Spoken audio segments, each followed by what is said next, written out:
5 సంవత్సరాలు ఎంత కష్టపడ్డాదో మీ అందరికీ తెలుసు.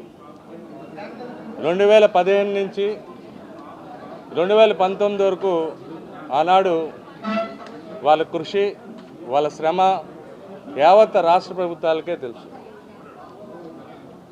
జాతీయ లెవెల్లో ఒక పోరాటానికి గుర్తింపు ఇచ్చింది కాపు జేఏసీ పోరాటం, ముద్రగడ పద్మనాభం గారి నాయకత్వంలో చేసిన పోరాటం. నిరంతరం మా వ్యాపారాలని పాడు చేసుకుని, మా సొంత అంశాలను పక్కన పెట్టి, జైలుకి వెళ్ళాల్సిన వాళ్ళు జైలుకి వెళ్ళి, పోలీస్ స్టేషన్లో పడికాపులు కావాల్సిన వాళ్ళు పోలీస్ స్టేషన్లో పడికాపులు కాసి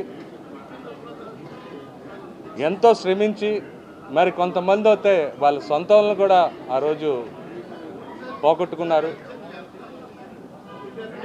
అంత చిత్తశుద్ధితో మేము పోరాడాం. ఎందువల్ల అంత చిత్తశుద్ధితో పోరాడామంటే, మా జాతిలో ఉన్న సమస్యలు రాబోయే కాలానికి ఎలాంటి భవిష్యత్తు మనం వాళ్ళకి ఇస్తున్నాం అనేది వెనక్కి తిరిగి చూస్తే బాధేసేది.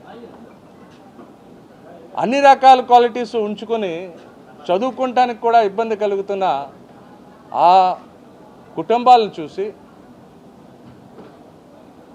ఏ ఆర్థిక సమస్యలు, మరి ఈరోజు ఏ రకమైన ప్రభుత్వం భరోసా లేదు కాబట్టి బీసీలో చేరిస్తే ఆ బీసీ తాలూకా అన్ని ఒక ఫెసిలిటీస్ మా భావితరాలకు వస్తాయి.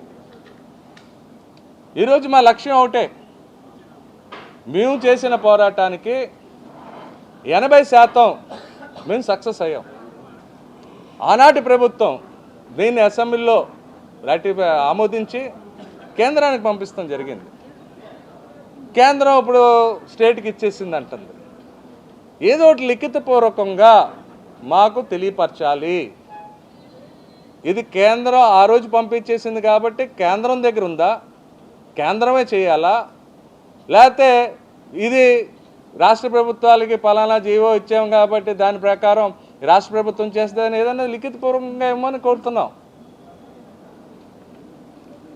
మీ అందరికీ తెలియదేం కాదు, ఈ 20% ఏదైతే అమలు పరుస్తానికి ఆలస్యం చేస్తున్నారో దాని ముఖ్య ఎజెండా రాజకీయ నిర్ణయం చేసుకోలేకపోతున్నారు. దేనికన్నా ముడిపెడతామే పని.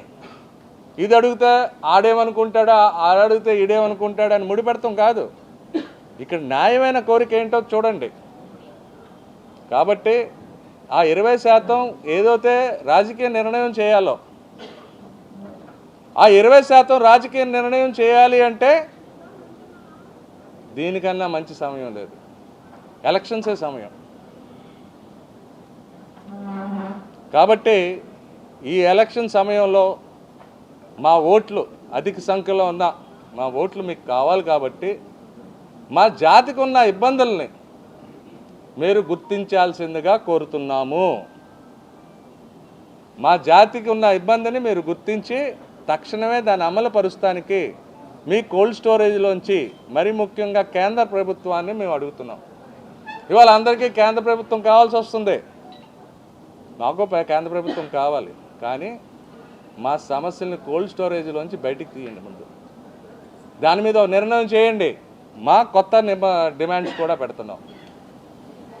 అది బీసీ స్టేటస్తో పాటు 10% బీసీ స్టేటస్ ఇస్తూ మీరు ఇవాళ చేయాల్సింది ఏంటంటే, మాకు ఎలక్షన్స్లో దామాషా ప్రకారం మాకున్న సంఖ్యాబలం ప్రకారం ఏదైతే 28 నుంచి 26% అని అంటున్నారో మీరే తగ్గించి ఆ శాతంలో మాకు సీట్లు కేటాయించాల్సిందిగా కోరుతున్నాం. దాంతోపాటు రాబోయే రోజుల్లో లోకల్ ఎలక్షన్స్లో వచ్చి లోకల్ బాడీ ఎలక్షన్స్లో కూడా అదే దామాషా రేషియోలో ఇవ్వాలి. అదొకటే కాదు, నామినేటెడ్ సీట్లలో కూడా మాకు ప్రాధాన్యత ఇవ్వాలి. మరి ముఖ్యంగా మీ రాష్ట్ర ప్రభుత్వాలు ఈ పార్టీలను ఈరోజు కోరేది ఏంటంటే, మేము పెడుతున్న డిమాండ్లు ఆల్రెడీ అనేక ప్రదేశాల్లో మీ డిమాండ్లు పెడతాం జరిగింది. అదే విధానంగా ఈ కొత్త డిమాండ్లు ఇవాళ విశాఖపట్నం నగరం నుంచి కూడా మేము కొన్ని తూర్పు కాపులకి, స్థానిక తూర్పు కాపులకి ప్రాధాన్యత ఇవ్వాల్సిందిగా కోరుతున్నాము. ఈరోజు ఇవన్నీ కూడా మేము తీసుకొస్తున్న నినాదాలు కావు.